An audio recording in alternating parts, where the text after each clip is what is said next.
Well, what up, guys? Welcome back to another episode of the Invisible Practice Podcast. Today, I have a lovely guest on the show called Daniel Prado. And Daniel has been a good friend of mine for a while.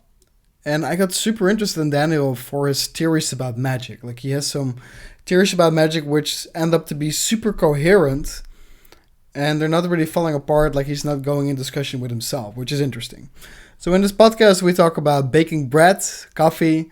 We talk about the impossibility versus the magical atmosphere in magic. And interestingly enough, we also talk about using language as a tool for misdirection. So with no further ado, let's get in this episode. It's a little bit of a short one, but I'm sure you guys will enjoy it. So, peace.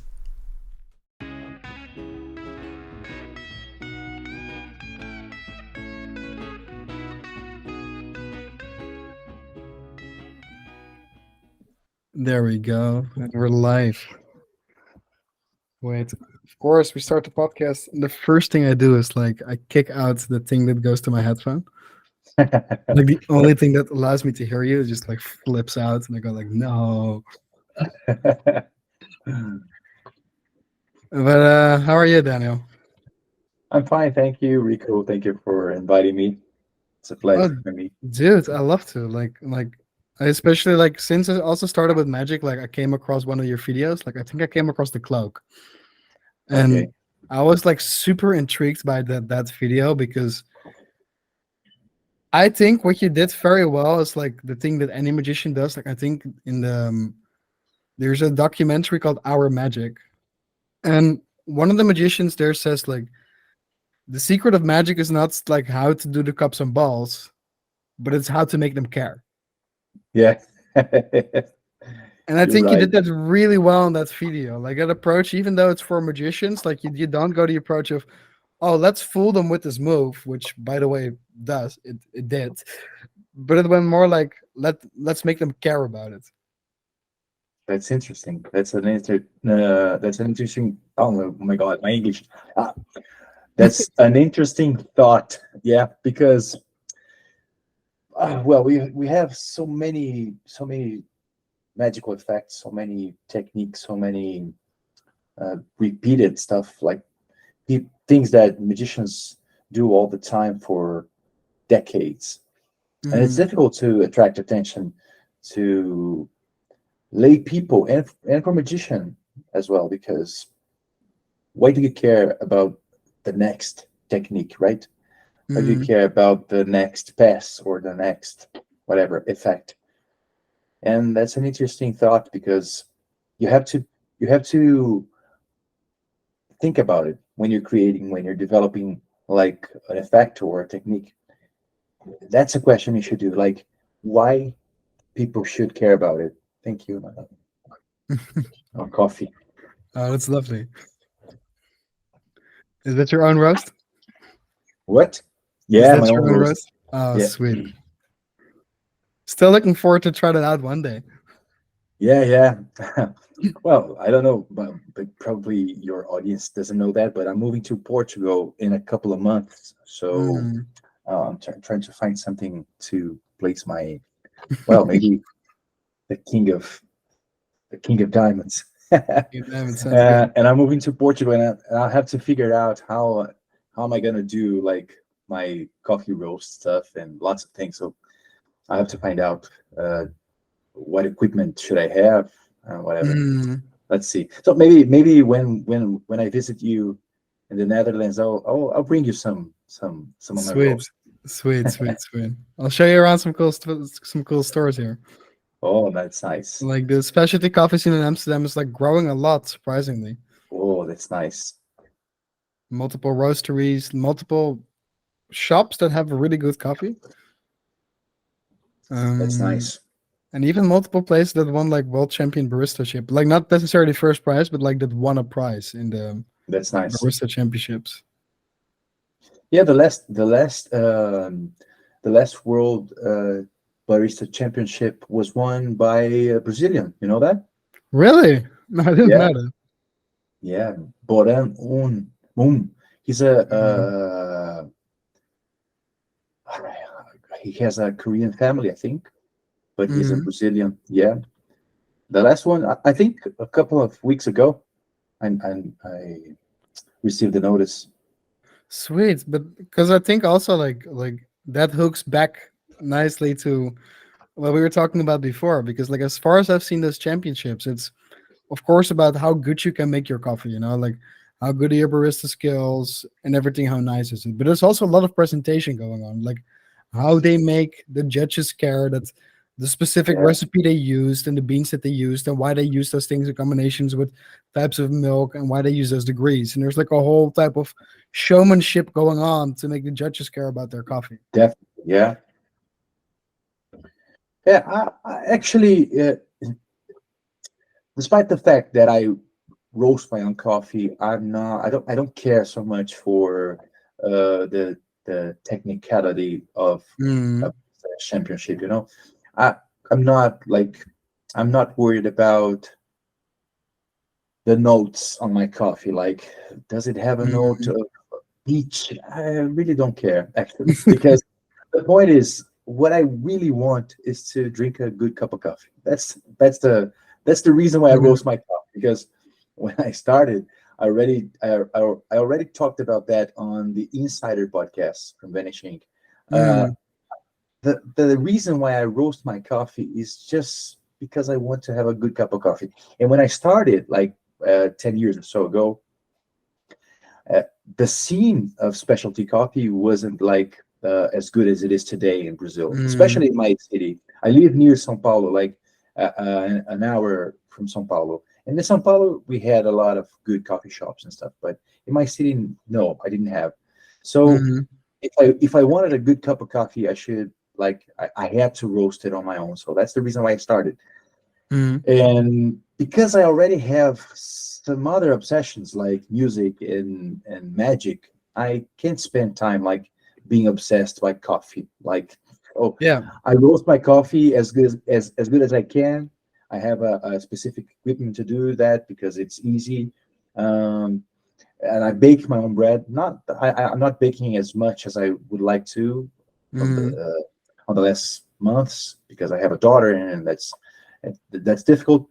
But I started baking my own bread for the same reason. We don't have good bread in Brazil, so the regular bread you buy in the uh, baking shop. I don't know mm. the name in English. The bread, the regular bread you buy at the shops are just awful, just ridiculous.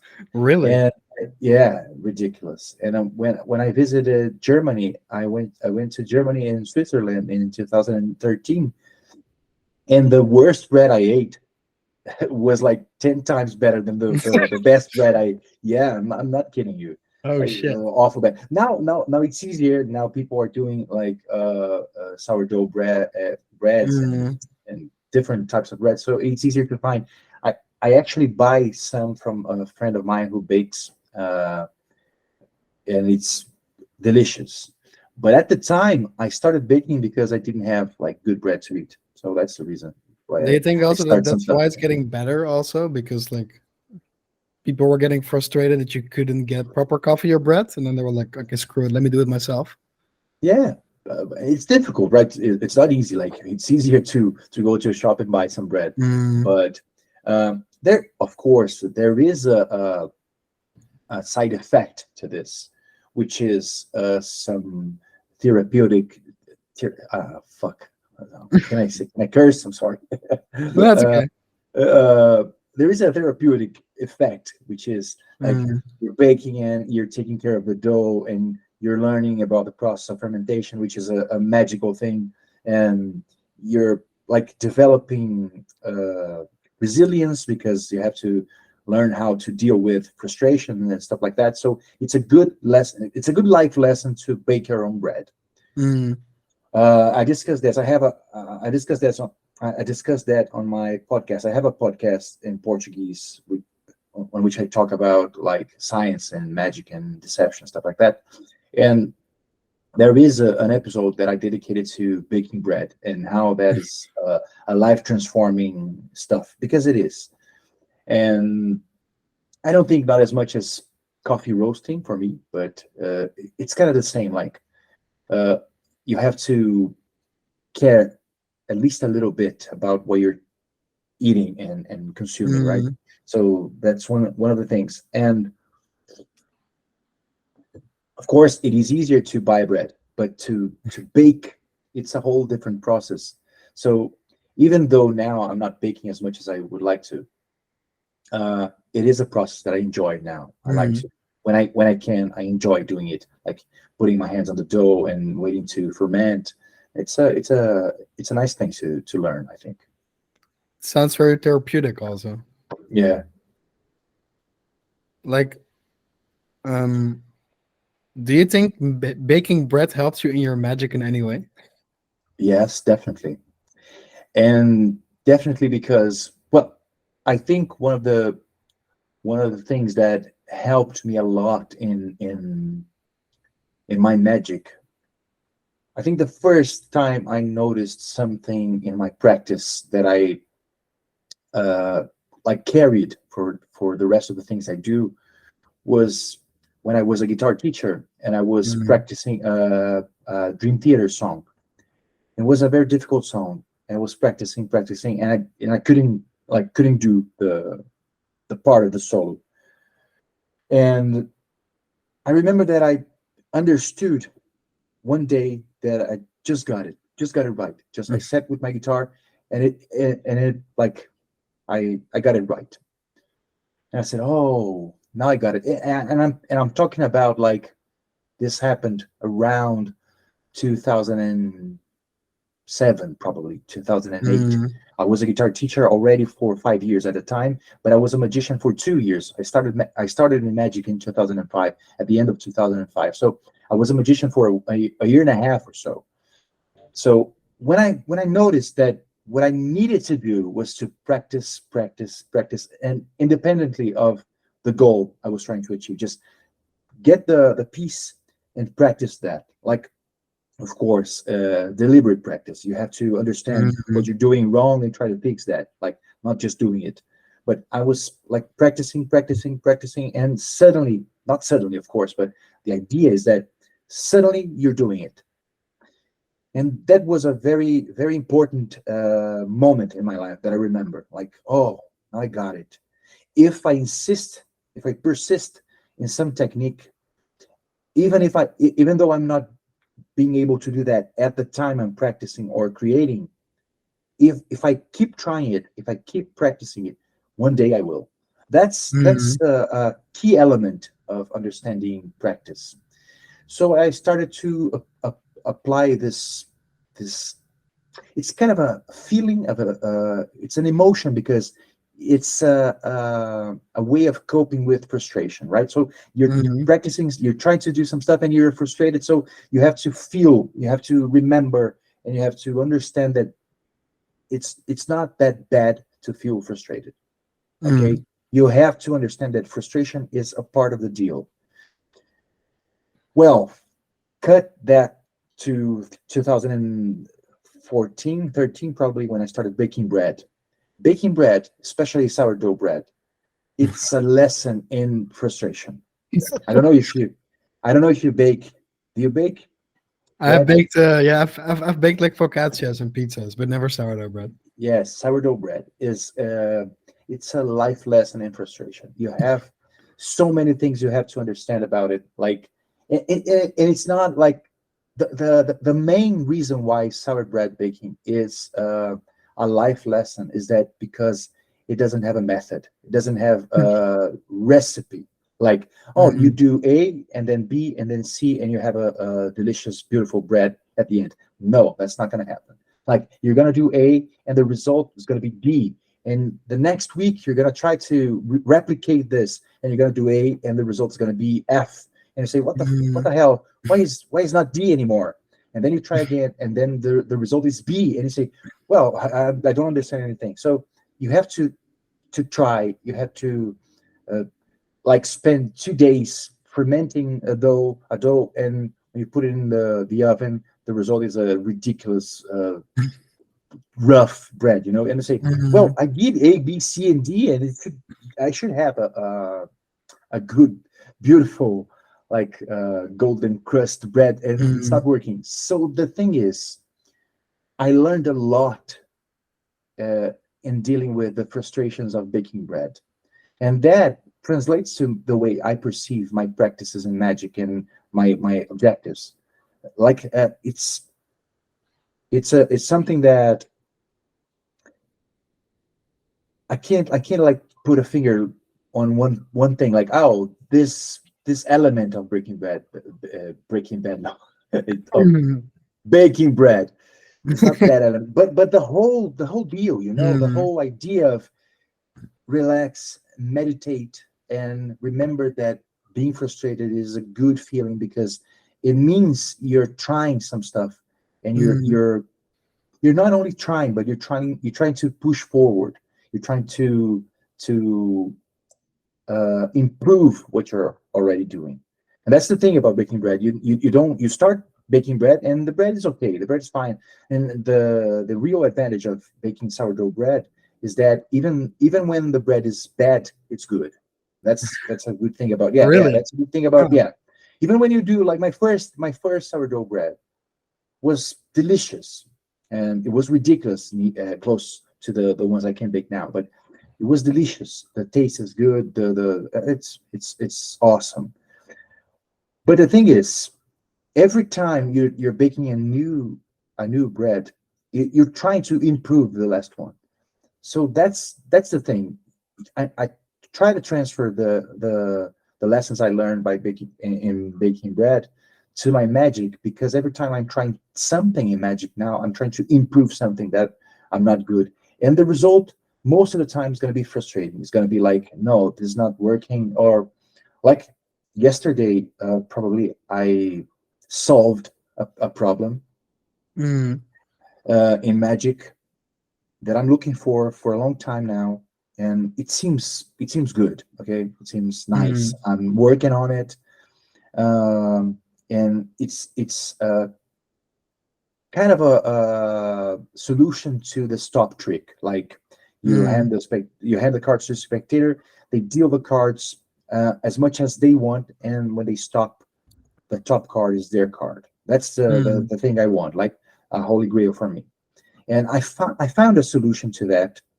I think I found a clean solution, a good solution. Mm. Um, but the thing is, I'm working on this like for years now. So you got to remember that for years it's just frustration. Like, what if I do this? What if I do this? No, it's not good. What if I do that? No, it's not good. Mm. What if I tried this one? No, it's not good. And it's always not good. And suddenly, between like a lots of quotes, suddenly you find a solution. Maybe you needed to wait for a few years because your technique would develop and you Mm. see other magicians doing stuff. And it's like that. I had an effect.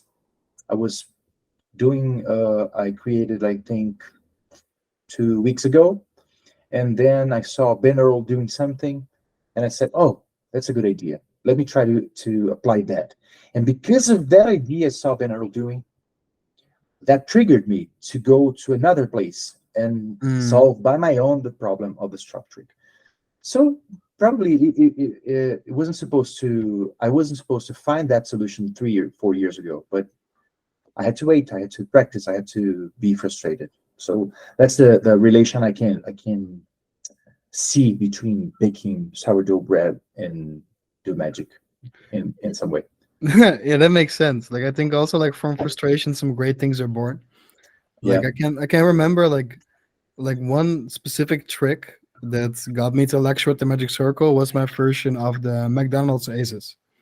Okay. And I remember like I created it because I the first time I saw it on like some old bootleg video, I think of it might have been Michael Skinner performing for some millionaire, which was recorded. And and it fooled the hell out of me when I saw the first time McDonald's Aces. Like, what's this, you know? And but then I left it alone for like 3 years. And after 3 years, I said, okay, let's learn it because so many people are raving about this trick. I saw this great video about it, so it must be good. And I picked up expert card technique, and I was just reading it, and I was like, oh, that's pretty bad. Like Like the overall effect is good, but like the way to get into the method is like weird face up and face down shuffles, and I go, why? And I started to go to different places to research, and I found like the Merlin book, and I was like, oh, that's also bad. And like every place I went to that said it should be this amazing grand thing was like, oh, but that sucks, and that sucks, and I got so frustrated. I was like literally like angry, like yelling at my wall in my room until I just realized like at one point, like, wait, but maybe like seeing the things that go bad and that frustrate me are the things that will lead you towards the good things. So let's look at the Yeah, things I hate. And I looked it up and I was like, okay, but which things then do I love about this? Like, or which are usable? And then that started to solve that whole puzzle, right? yeah. That's one very important key to create and develop your own stuff. I always started like I think I first started creating stuff when I started to trying to improve some effects that I didn't like, one aspect or another. So, like, for instance, I have an effect that I present that I really like, which is Mm. inspired by one effect by David Stone called William. And my version is called Bill because it's just a short name for William. Yeah, my version is a two-step because the thing is, Mm. for William is a good effect. I think was published on The Real Secrets of Magic. I don't remember if it was the first or the second volume, but it's a good effect where the spectator selects a card. Okay, Mm. you return the card to the deck, and then you flip like the first card as if you were to be able to do an ambitious card or something. So you say to the spectator that, oh, what if I could like snap my finger and your card would raise to the top. So you flip, it's not the spectator's card, but now the whole cards, the whole deck are facing up, but the spectator card which is facing down. And Mm. it's a good method. I like the method, but uh, you now you see now this is not so much of a problem for me because of my chops. Right, I have lots of a different set of chops right now that I was like at the time I learned. But you are left with a face down card in the middle of the deck.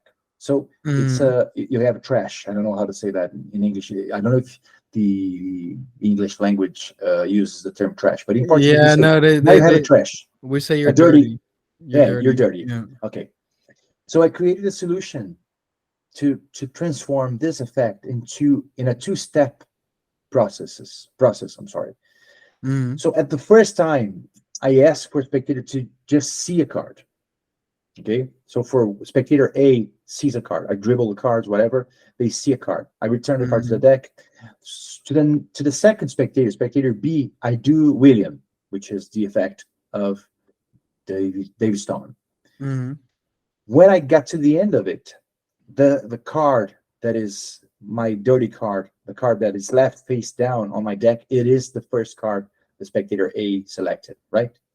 So Mm. I managed to transform the trash on my deck of cards into the first spectator card, Mm. and I create a kind of uh,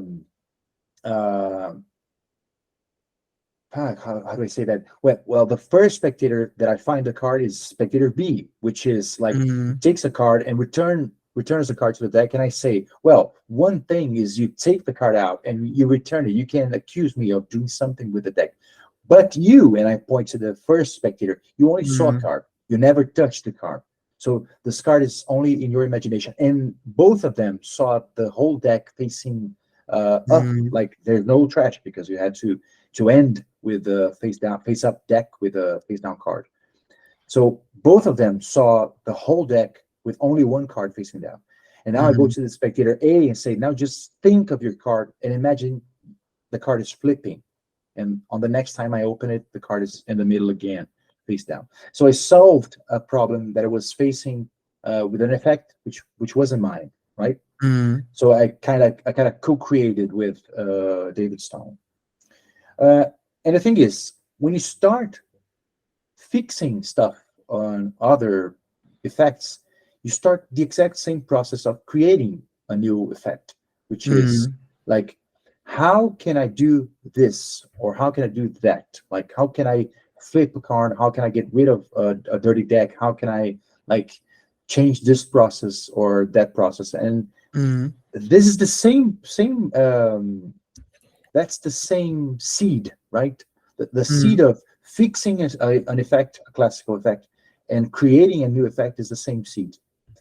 The difference is, of course, is that uh, for you to like be able to say that you created something is more difficult because you have thousands and thousands and hundreds of thousands of pages of magic already published and videos and stuff like that. And it's really hard to claim that you one effect is yours, right?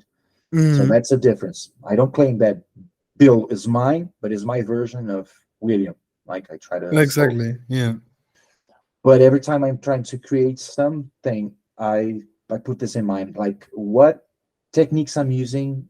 Mm. Did I see these techniques being used? And that's one thing I'm working on it now. Like for the last months, I think is I'm trying to use techniques that are not that common and Mm. are sometimes forgotten, and using things of my own. And Mm. that's I think a good thing for me because I tend to create some new stuff. But a downside of that is that don't like as much of I don't like too much reading classical material. Right at this moment, I already read a lot, but Mm. at this point, I don't like to read because I don't like to feel contaminated by an Mhm. idea. So I think it's an issue. I don't think I have thought too much about that, but I don't read as much as I would like to.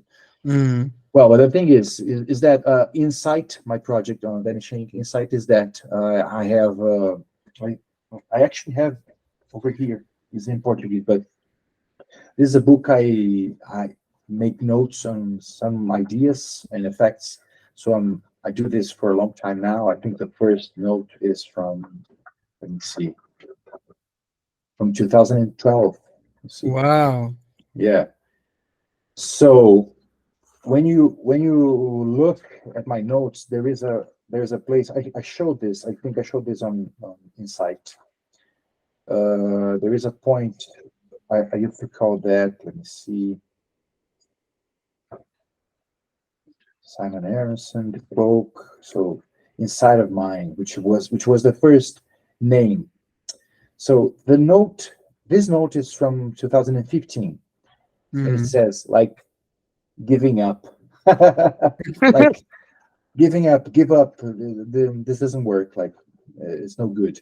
And I think I have two or three notes on the same effect that is telling me like give up, give up. It doesn't work because I didn't have the right the right path, like the right Mm. structure for the effect. But suddenly, when I learned a few different techniques and a few different things, that clicked. Like, well, now Mm. you have something. Now you have an idea. Now you could like improve out of sight, out of mind, which is a classic plot, and that I hated. I loved the plot. I Mm. really like the idea of showing the cards to a spectator, and he thinks of a card, kind of looks at a card, and you find that card. But I Yeah. hated the process. The process is ridiculous. It's so messy. It's complicated. Mm. You have to keep like three finger breaks. It's ridiculous. And I wanted to be able to do that in a more natural feel, like more casual Mm. uh, way of dealing cards and dealing with cards. I'm saying. Yeah.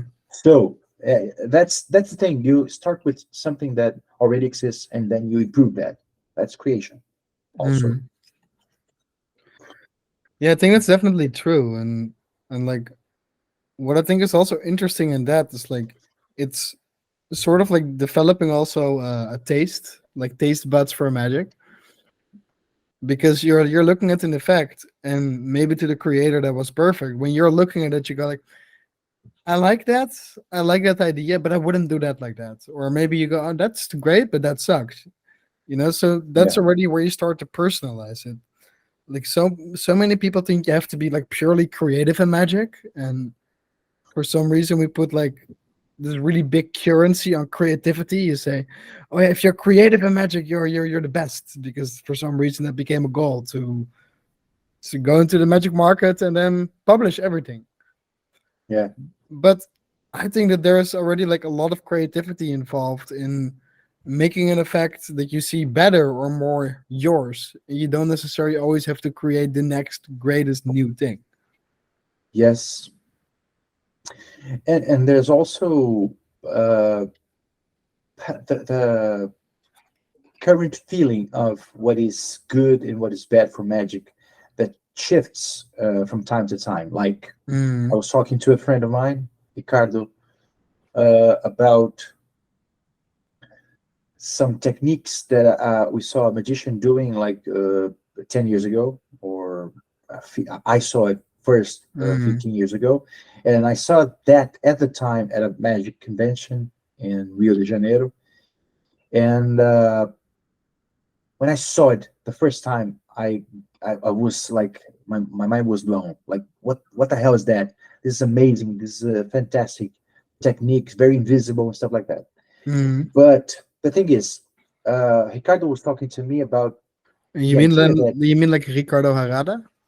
no, not Ricardo Arado, Mhm.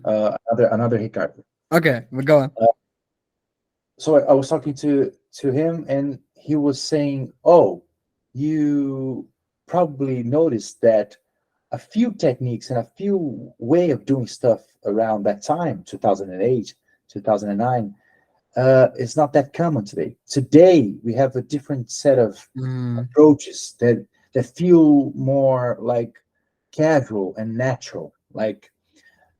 And I think because of that, the way of perceiving some classic effects, some techniques that was used by Vernon or Marlowe or mm, I don't know, whatever, uh, now they don't feel as much as natural because we mm. already developed other ways of dealing with playing cards, for instance.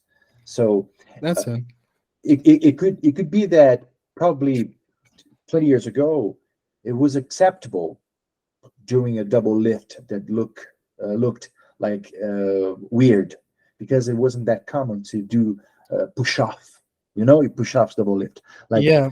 that common. Now you see that all the time. Good magicians doing push off double lift, Mm, and other magicians starting pursuing that. Like I want to do that, but that double lift, which is more casual, more natural, and thus more invisible. but I mean, we also got to consider for that like the playing cards over those times changed a lot, right? Like let's say Yeah, yeah. from when Erdnase, like 1902 until now, like the Mm, technology went so far. yeah, of course. And so that's probably a good reason for, if we think about it, a good reason why we see some effects that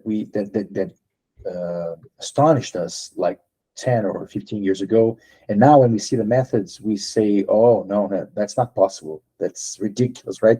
This technique is so lame and I can Mm, see everything. And that's one of the reasons I think. But also it's a good thing because if magic is moving towards a more natural, more loose way of dealing with props and coins and stuff like that, it's a good thing because I think this is one of the key elements to deliver impossibility, to deliver uh, what our craft is about. Because we were mm, talking about before the podcast starts, we were talking about magic and how people perceive magic, and magic is all around us, and magic is real. But our craft is about the art of impossibility. So mm, if what we do is not perceived as impossible, there's no magic in the sense of the illusionism, right? Magic as a mm, craft.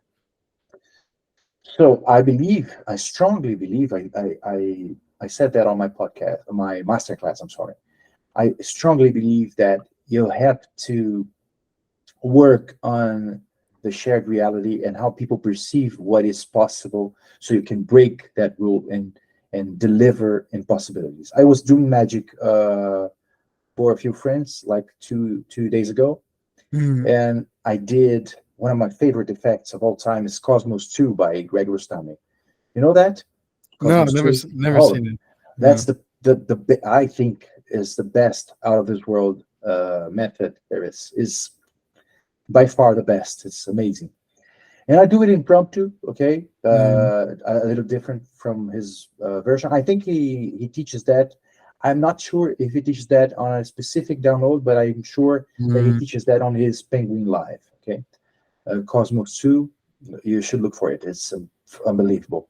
Oh well. And uh, and the thing is, after I finished it, and already I already got this friend of mine stunned by the magic I did because it was only my stronger material and any card in a number, some stuff Mm, I've been developing now that are really good. But I finished by doing with his girlfriend Cosmos 2 by Rostami. And mm, at the end of it, he said, "No, Daniel, no, no, no, no. What you did was impossible." And that's what I wanted to hear. You know, mm, that's what I wanted to hear. What you did was impossible, and I strongly believe that's one of the pillars of the theory I've been developing for the last couple of years, which is the tesseract theory. And one of the pillars is the idea of Simon Aronson, that what you want is not your audience to be doubtful about what you did. What you want mm. is for them to be sure that what you did is impossible. Yes. So when my spectator says like, "Oh, Daniel, what you did was impossible," so that works. I'm really glad with that. Mhm, That's what I mhm. wanted to hear. But they also have to like instantly understand that, right? Like there doesn't have to be doubt. Like, is it or not? Like, it has to be. That's impossible. Like, Yeah, just as simple I, as that.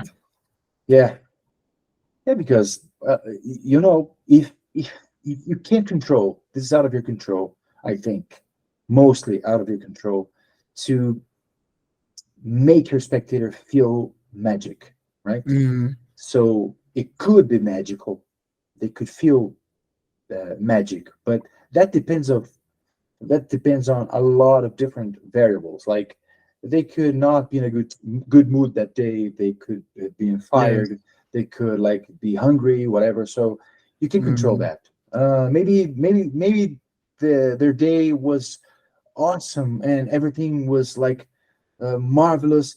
But right mm. before they enter your venue, they step on a dog shit, and you know they're pissed off, and they're gonna enter on the theater, and they're gonna watch your your show, and maybe they will not feel magic because they stepped on dog shit before entering the Mm, theater. So you can't control that. What you can control is, of course, what you do, what you say, the feeling, and the feeling of everything, and the connections, and try to connect with mm, people. You can try as much as you want to create magic and to deliver the feeling of magic to your audience, but you can control that. So I mm, don't think that's something that we we should be like not worried, because we should be worried and try to create magic, but that's not supposed to get in the way of trying to deliver impossibilities. So what you're doing with your magic is trying to create the art of impossibility. mm, That's magic. That's magic as a craft. That's magic as an art form. Uh, and the magical part of it, it's outside this realm, I think. The magical part of it mm, is on the text, on the subtext, on the atmosphere you're creating, on the stories you're telling. That's where the magic lies. So at the end of one effect, you can, of course, create magic, but you can control that. You can control delivering impossibilities. That's one thing I mm, can try to teach to people. Like, oh, in my master class or in my lectures, I try to explain how you can potentialize, how you can like um get closer to the feeling of impossibility, and mm, with that closer to the feeling of magic. And I think they are related. I think the feeling of impossibility are closely related to the feeling of magic. If you can deliver impossibility, you are one step closer of delivering magic, but that's a different set of things. You need to work parallel, like with each other. So then, would you say that like impossibility is like the method in some sense, like doing it in such a way that they realize it's impossible, like the method and the subtleties and the psychology behind things, whereas magic is about the manner in which you do it to make them. No, no, no. It's sort of. Let me try to clarify my thoughts. Um, let's say we're doing any card at any number, right? Right. Which is one of my favorite plots. Mm. So you're with an audience of, I don't know, maybe 20 people. Okay. Okay. So you get a deck of cards and you say to someone like, "Oh, you think of a card," and they think of a card, and you say to another person, "Oh, you think of a number." They think of a number and say, "Oh, look what happened." They open the cards and the card, like the ace of diamonds, is on the 22nd position. Okay. Mm. For intensive purposes, this is magic. This is like a magic trick. Okay. Mm. How can that be more? How can you uh, bring that effect closer to the idea of impossibility? And first, I'm not talking about magic. Mm. I'll talk about that in a few minutes. So Mm. you're trying to make that more impossible. Not more impossible. I don't believe that you can have different levels of impossibility. If Yeah. something is either or impossible or possible. But Mm. now let's try to create the feeling of impossibility. That's not on the method exactly. That's on the words you're saying. That's on the story you tell. So if you start by saying some stuff about the difficulties in which you can find a card, if you say some stuff about 52 factorial, which is an amazing thing to say on a card magic menu because it's Mm. mind blowing. So if you say stuff about coincidences, okay, so once upon a time there was a girl who left a balloon.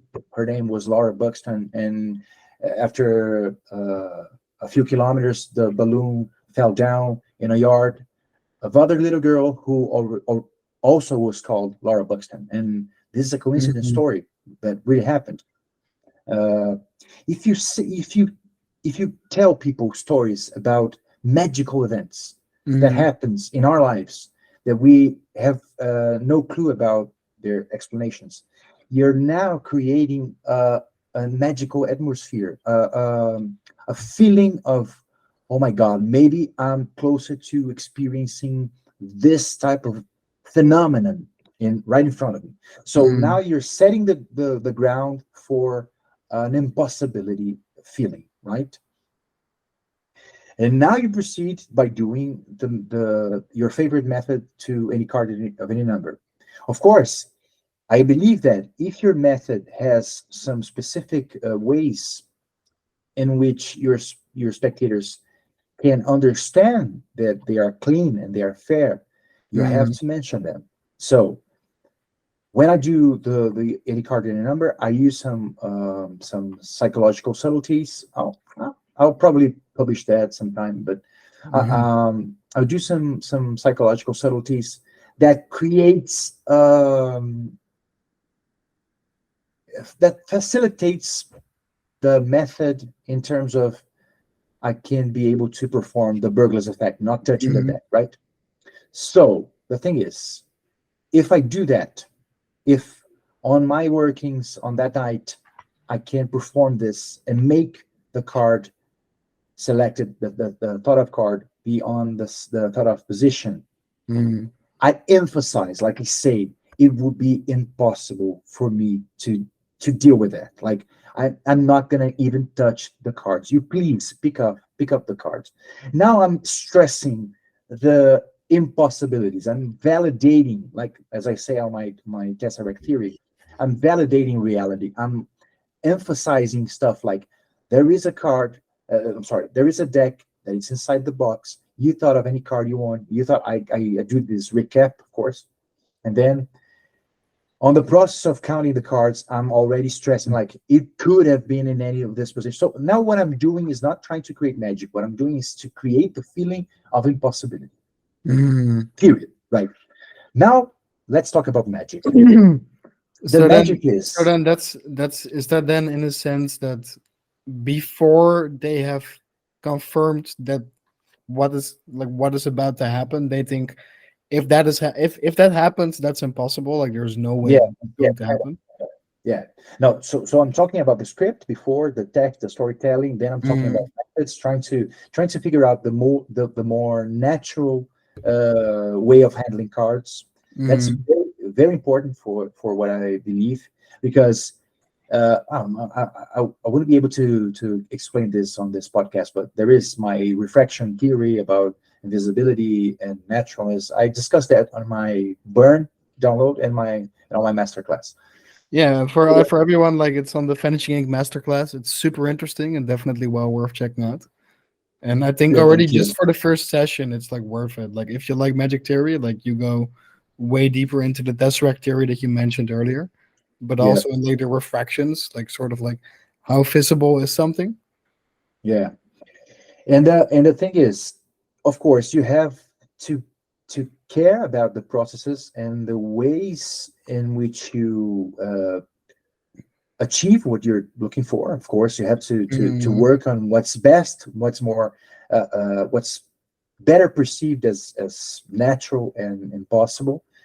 mm, And then with your script and with your storytelling, emphasize and stress that what's going to happen is impossible. Okay, now about the magic.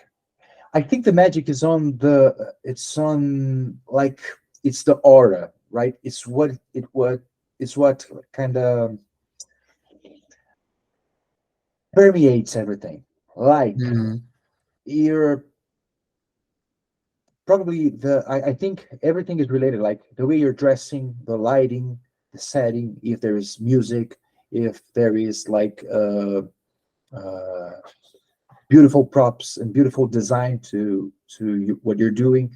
So you're trying to make people enter a special world, a special realm in which magic exists mm, in a controllable way, right? mm, So now everything needs to like work together. So everything, what I said about the method, what I said about the script and storytelling now have to conform with other things such as the design, the clothing, and the venue, what it's like what they're feeling, but probably the smell if you can control that. Um, and then with your storytelling, because I believe that magic is more connected to the storytelling than it is to the method or the practical effect. And if you do that, and if your audience is like willing to accept magic, mm. you have a greater chance of uh, making them feeling a magical experience. So let me share a personal uh, story. Mm, I made a magic show like a month ago. Is that? No. It was 1st of July. So yeah, more a couple of days more than a yeah. month. I made my first magic show, and I really want to perform that in Europe. But I have to work on a few details. I have to move first and deal with that, and then worry about the magic show. But here's the Mm, thing: uh, my magic show has about an hour, and I think I mm, perform like five effects. Okay, so you're talking about almost one effect per 10 minutes mark, right? mm, 12 minutes. So what I do in this like lots of time without magic, because magic is happening, magic is process, like throw this coin or choose this card and whatever. What I'm doing is setting the mood. What I'm doing is telling stories. What I'm doing is performing, like connecting with people in different ways uh, than just by challenging their perception. mm, So that's one thing I really wanted with my magic show was I don't want to challenge people's perception. I don't want them to feel that they're being challenged. Like, I don't want them to feel like, what did he do? What did he do? What did he Mm-hmm. do? Like, what was that? I don't want them to feel that. I want them to feel like, what an amazing experience. Mm-hmm. Like, so I tell stories about the universe. I tell stories about uh, cheating, and I tell stories about the devil and pact with the devil with a guitar player, and Mm-hmm. I play guitar on the show. So there are a lot of things happening Mm-hmm. that I developed. I didn't think I achieved that for every person of the audience. There were 300 people watching. I don't think that I achieved that with everyone, but I know that I achieved that with some of them because I received a good feedback about it. Mm-hmm. And what I wanted was them to feel uh, in a special experience, a magical experience that had magic inside, magic, the art of magic, right? But at the same time, uh, there was good lighting, there was good setting, there was good sound. I composed the soundtrack because I'm a musician also. Mm-hmm. So uh, there was good storytelling. Of course, I'm talking about my first magic show and the first performance. There was a lot of things that didn't work as I would like to, but that's not the case here. What I'm saying is that there are a lot of things happening on the show that's not about magic tricks. Mm-hmm. And I think they are more responsible for the feeling of magic than the magic tricks. That's the way I'm thinking. In terms of magic show, I'm not talking about like street performance. Okay. So street performance is another thing. Mm-hmm. If you're doing like a Magic Castle set, is a different thing also. Mm-hmm.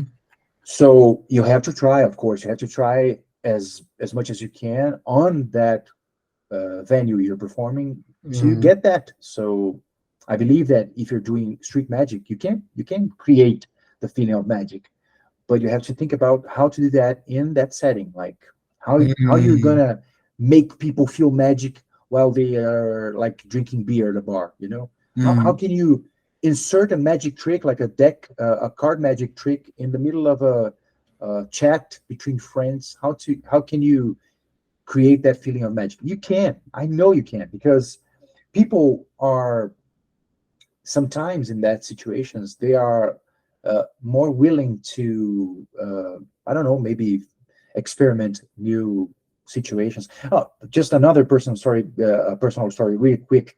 I was in Montreal in 2018, and I was Mm-hmm. at a bar with a good friend of mine, Steph Graff, which is amazing. He does amazing gaffs. uh, and we were like drinking beer at a bar, and we were talking about magic. And there was this couple from I don't remember now, but I think it was they were from Colombia, and we did a few magic tricks for them. And I felt a good magic vibe going on. Like Mm-hmm. I felt for them, it was a very special moment in their trip to Canada. Yeah. Probably because they were more vulnerable, like traveling to another country, and they Mm-hmm. were like having a good time, like drinking beer, both of them. And then suddenly there are these two guys making magic tricks, and then we connect. You know, we connect as four human Mm-hmm. beings talking about life experience, and then we do magic tricks, and we create a magical feeling, not by the tricks, not because Mm-hmm. of I did I don't know, not because I did Ace Assembly, you know, but because we were connecting, because of the stories probably I told to them. Like we we connected in a very special way, and this was more magical than the magic tricks I did, I think. Mm-hmm. So you would say then that magic is purely about the atmosphere, right? Like, so I guess then you could also do other arts in a magical way, like music, for example. Like you could Definitely, play definitely, guitar and make people have that feeling of magic. definitely. Yeah, and I think that's a very complicated thing because as I say in my masterclass, Mm. I think I say in that in the masterclass. I'm not sure if I do this or on my lecture, The Illusion of Impossibility. I think it's on the masterclass. I say, well, maybe it's on Burn. I say, I totally Mhm. forgot it. The thing is, I say, well, it's common when you hear people saying that Michael Jordan was magical, Mm. or Aretha Franklin or Whitney Houston singing, or I don't know, BB King playing. Frank Sinatra Oh, also. Yeah. yeah, yeah. You say people refer to that as magical most of the Mm. time. But if someone was supposed to control what is or what is not magical, it's supposed to be us magicians, right? Mm. And because magic is an art form that can like be a good art form, a self-contained art form, as Michael Weber would propose. Like magic is a self-sustainable art form. Like a very mediocre magician could like create astonishment with a very lame Mm. trick because Yeah. the magic sustains itself. Uh, but here's the thing: most of the time, we're not worrying about if what we're doing is magical in the same sense of Michael Jordan playing basketball or Frank Sinatra singing. We Mm. most of the time we're not thinking about that level. Like, how can we be able to make people feel magic in the same way Mm. as Sinatra singing does?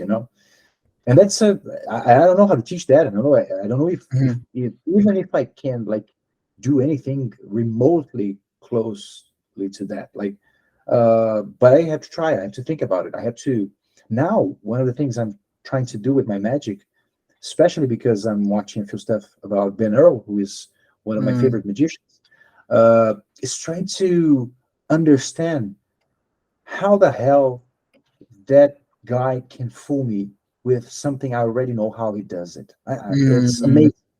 I watch Ben Earl performing and I say, "Oh my God, how he does that!" But I know how he does that.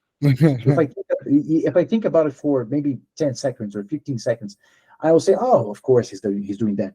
But the Mm. feeling he can um, make me feel the things he can make me feel as a spectator. I'm trying to figure out like how he does that. How it's Mm. mostly on the way he presents.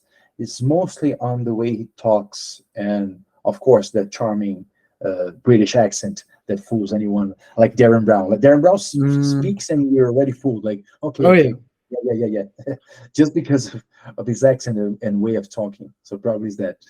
Oh yeah, that was it. Like there was this Michael Vincent was recently here to give some shows. Like we invited him to come to the Amsterdam Magic Show and to Okay. give a lecture.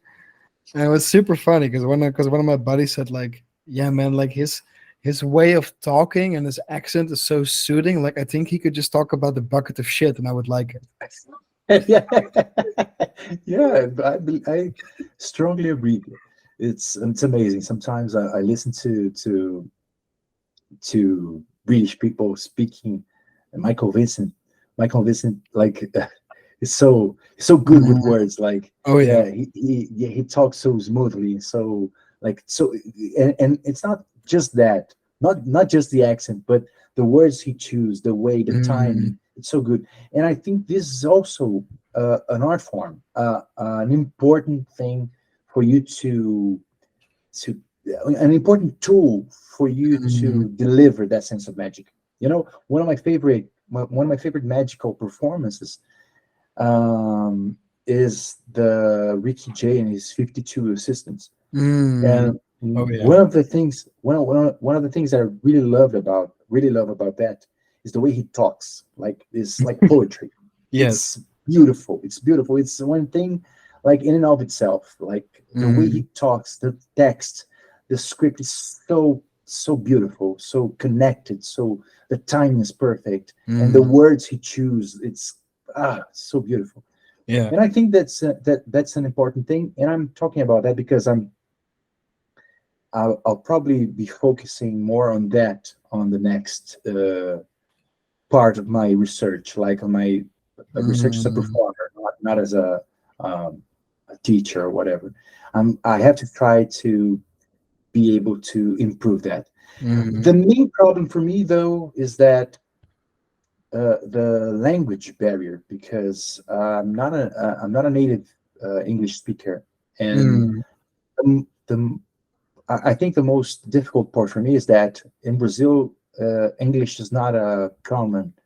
It's not that common to listen uh, Yeah. people speaking English. Okay, so I don't have practice. I don't practice enough to be Mm. able to resolve that problem specific in terms of scripting, in terms of delivering a good text and a good pattern. I don't think I have this now. Mm. Now, because of my moving to Portugal, I'm already studying Spanish because I have an intermediate Spanish, but I would like to perform in Spain, so I would like to Mm. perform in Spanish. That So makes I'm working sense. on Spanish, and so that's one thing I will. It's a challenging thing to me. Like on the next, probably in the next years, I'll be. I'm willing to. I'm not willing. Sorry. Planning to be in the session in Blackpool in Mm. 2024. So I really would like to have my English like refined a little bit so I can do that binaural talk and make people believe I can do real magic. But do you think that the thing that's like the thing that fools you about Ben Earl like purely points towards the impossibility of things, right? No, I think it's a combination of stuff, but mostly because I noticed all the recent things I watched them doing. Mm. I noticed that there is a component of uh, making things like in terms of rhythm and in terms of where you should stress a Mm. process or where you should make it offbeat, or there is an element of speech that I can feel that is connected to the technique in a very specific way, like the way he Yeah. does the techniques and the way he uses words and do moves and do body language, Mm. which is Venero has an amazing thing with body language. You know, I Mm. don't know if you watch the deck switch videos. Yeah, I watched Uh, them. Um. it's amazing. The body work. It's crucial. Mm. It's crucial to the technique. And his palming is the same. And I saw it's not he's not the only one. I once saw a performance from Michael Vincent where he Mm. does a future classic palm. You know that technique? Yeah. Yeah. And he did that, and it fooled me badly on the first time. Mm. Like what? And I watched on the second, and I noticed he palmed. But on the second way, I noticed he palmed because I was looking for it, and Yeah. I imagined that he palmed the card later, but you can't see it. Even if you're looking Mm. at his hand, you can't see his palming card because it's so tightly Mm. um connected to the other body movements and stuff like that. That makes a really good piece of uh, method and technique. Whatever. Well, what I was saying was that I think that uh, on the case of Ben Earl, I think it's more on this whole package of Mm. the right timing of speech, the right words, and the right Mm. body posture, and the right moments to do specific things Mm. that like passes these type of things pass under my radar. Like I don't notice them. Mm. That's why I am a fool on the first time.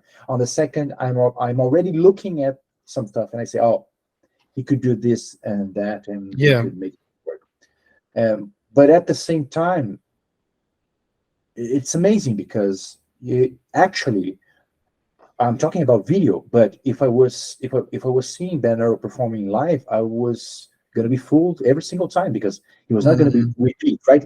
Because it's a video I'm watching two, three times. Mhm. But Yeah. at a live performance, I would be fooled like 100% Mm. of his act, Mm. right? Because every time I saw the first take, I was fooled. So Mm. there is this element I'm trying to figure out and trying to implement on my style of magic and try to be able, because let me give you an example. I'm working on this technique I told you before about the stop trick, right? For Mm, the the card stop and the card on the top is their card. Of course, I'm trying my best to make this technique an invisible technique, mm, but there is an element of timing and offbeat that I need to work now. And I think mm, that's so important. And I'm actually not sure how to do that specifically to improve the feeling that what happened. So there is like I can show you, but there is something I do, a process I do, which is invisible for all intents and purposes. mm, But there is something that I need to work on my speech and my mm. timing to make that happen in the same way Ben Earl would do. Like Ben Earl will do that and will fool me. And I would like to be able to. Uh, I don't know. I don't know if I'm being clear enough. You I'm are, trying yeah. to find the perfect speech pattern and the perfect time to do everything, Mm. so it would be like invisible in time, especially in time. Like they wouldn't think about that. Like it's kind of a time misdirection thing, but well done time misdirection. I don't know.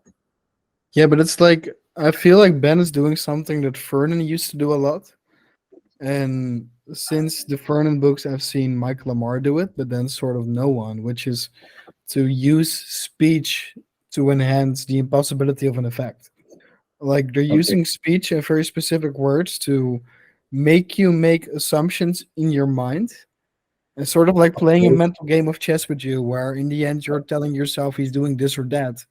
And once you tell yourself that, but they're going the other way, like you're game over. nice. Yeah, that's interesting. That's an interesting take. Yeah, I agree with you. Mental chess. That's interesting. I'll think about that. But anyway, you're a bit short on time, and I had a lovely talk with you. I think this would Oh, also thank be a you. good point to end the podcast. And I Nice. want to ask you one more thing, which is that I would love to keep this going, and I love to Okay. have interesting talks with interesting people, but different people of different networks. So I was wondering if you know of anyone that would be willing to talk with me, and that you would be able to connect me with. That would be Yeah, interesting of to course. talk to. Yeah, yeah. I'll think about a few people. I have a lot. I have a lot of people who would work, but I'll think about it and I'll tell you later. It's That better, I sounds think. that sounds good. I think that's better.